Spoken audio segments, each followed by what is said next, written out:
মেঘ যদি কখনো পাহাড় ছুঁয়ে দেখতে চান তাহলে সাজেকের কংলাক পাহাড় হতে পারে আপনার পরবর্তী গন্তব্য। হ্যালো বিউটিফুল পিপল, আসসালামু আলাইকুম। সাজেকের 0 পয়েন্ট হেলিপ্যাড ক্রস করে আমরা চলে যাচ্ছি কংলাক পাহাড়ের দিকে। আজকের পুরো ভিডিও জুড়ে থাকবে কংলাক পাহাড়ের দৃশ্য, কেমন উপভোগ করেছি, কেমন ছিল সেই জায়গাটা, সেই সব নিয়ে বিস্তারিত। সাজেকের পথটাই যেন একটা আলাদা গল্প। আঁকাবাঁকা পাহাড়ি রাস্তা, চারপাশে সবুজ আর দূরে ভেসে থাকা মেঘ। যাত্রার প্রতিটি মুহূর্তেই মনে হবে শহর থেকে আপনি ধীরে ধীরে অন্য এক জগতে ঢুকে পড়েছেন। আর সেই যাত্রার অন্যতম আকর্ষণ কংলাক পাহাড়। পাহাড়ের উপরে উঠতে উঠতে যখন চারপাশটা খুলে যায় তখন চোখের সামনে শুধু পাহাড় আর পাহাড়। কখনো মেঘ এসে ঢেকে যায় পুরো পাহাড়, আবার কয়েক মুহূর্ত পরেই মেঘ সরে গিয়ে দেখা দেয় দূরে সবুজ পাহাড়ের সারি। প্রকৃতির এই পরিবর্তনটাই কংলাকের সবচেয়ে সুন্দর অভিজ্ঞতাগুলোর একটি। এখানে এসে বুঝবেন সুন্দর জায়গা শুধু চোখে দেখা যায় না, কিছু জায়গা অনুভবও করতে হয়। তাই সাজেকে এলে শুধু ছবি তুলে ফিরে যাবেন না, একটু সময় নিয়ে দাঁড়ান, চারপাশটা দেখুন, মেঘের চলাচল দেখুন আর উপভোগ করুন কংলাক পাহাড়ের নীরব সৌন্দর্য। সাজেকের কংলাক, যেখানে পাহাড়ের কাছে গেলে মেঘ যেন একটু কাছেই চলে আসে। চল পাহাড়ে যাব, ঝুম ঘরে দিব খুব ঘুম, আজ চাইছে ভীষণ করে বৃষ্টি নামুক পাহাড়ে। যখন কংলাক পাহাড়ে ওঠার জন্য সিঁড়ি বেয়ে একটু একটু করে উপরে উঠছিলাম তখন গুনগুন করে মনে এই গানটি গাইছিলাম। এই গানের সাথে যেন পাহাড়ের খুব একটি সামঞ্জস্যপূর্ণতা মিল রয়েছে।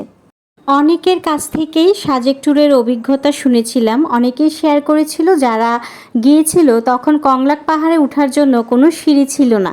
কিন্তু দেখেন ভাগ্যটা কত ভালো, হুটহাট প্ল্যান করে সাজেকে চলে গেলাম। আর সাজেকে যাওয়ার পর প্রত্যেকটা প্লেস খুব নিপুণভাবে ঘুরে বেরিয়েছি। আর কংলাক পাহাড়ে ওঠার জন্যও কিন্তু সিঁড়ি ছিল। আর সিঁড়ি দিয়ে যখন কংলাক পাহাড়ে উঠছিলাম প্রকৃতির অপরূপ সৌন্দর্য দেখে আমি তো আসলেই মুগ্ধ হয়ে গিয়েছিলাম। কংলাক পাহাড়ে ভ্রমণ মানে শুধু একটি পাহাড়ের চূড়ায় ওঠা নয়, এটি শহরের ব্যস্ততা থেকে কিছু সময়ের জন্য নিজেকে দূরে সরিয়ে নেওয়া। এটা মেঘের কাছাকাছি যাওয়ার অনুভূতি, এটা সবুজ পাহাড়ের দিকে তাকিয়ে কিছুক্ষণ নীরব হয়ে থাকার অনুভূতি। আর সবচেয়ে বড় কথা, এটি প্রকৃতিকে নতুন করে অনুভব করার একটি সুযোগ। তাই যদি কখনো পাহাড় আপনাকে ডাক দেয় আর আপনার মন চায় একটু দূরে কোথাও হারিয়ে যেতে, তাহলে কংলাক পাহাড় হতে পারে আপনার সেই কাঙ্ক্ষিত গন্তব্য। প্রকৃতি প্রেমী কিংবা ভ্রমণ প্রেমী হিসেবে আপনাদেরকে আমি জাস্ট এতটুকুই রিকোয়েস্ট করব, পাহাড়ে প্লাস্টিক বা কোনো ধরনের ময়লা ফেলে আসবেন না। আপনি যে জায়গাটাকে সুন্দর দেখতে পেয়েছেন সেটাকে আপনার পরের ভ্রমণকারীর জন্য একই রকম সুন্দর রাখার দায়িত্ব কিন্তু আপনার।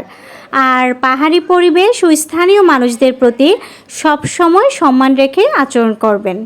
কংলাক শুধু পাহাড়ের সৌন্দর্যের জন্যই গুরুত্বপূর্ণ নয়, এই অঞ্চলের মানুষের জীবনযাপন, সংস্কৃতি ও ঐতিহ্যও ভ্রমণটিকে আরও সমৃদ্ধ করে তোলে। পাহাড়ি মানুষের সরল জীবন, স্থানীয় খাবার, পোশাক, ভাষা ও সংস্কৃতির সঙ্গে পরিচয় হওয়া একজন পর্যটকের জন্য হতে পারে সম্পূর্ণ নতুন এক অভিজ্ঞতা। তাই এখানে ভ্রমণ করার সময় শুধু প্রকৃতি দেখলেই কিন্তু হবে না, স্থানীয় মানুষ ও সংস্কৃতির প্রতিও সম্মান দেখাতে হবে। কংলাক পাহাড়ে ওঠার পর সবচেয়ে রোমাঞ্চকর ব্যাপার ছিল আমার জন্য তেঁতুল কাঁচামরিচের চা খাওয়া। এই চাটা আমি প্রথমবারই খেয়েছি আর আমার কাছে পাহাড় দেখতে দেখতে চা খাওয়ার অনুভূতিটা ছিল অসাধারণ।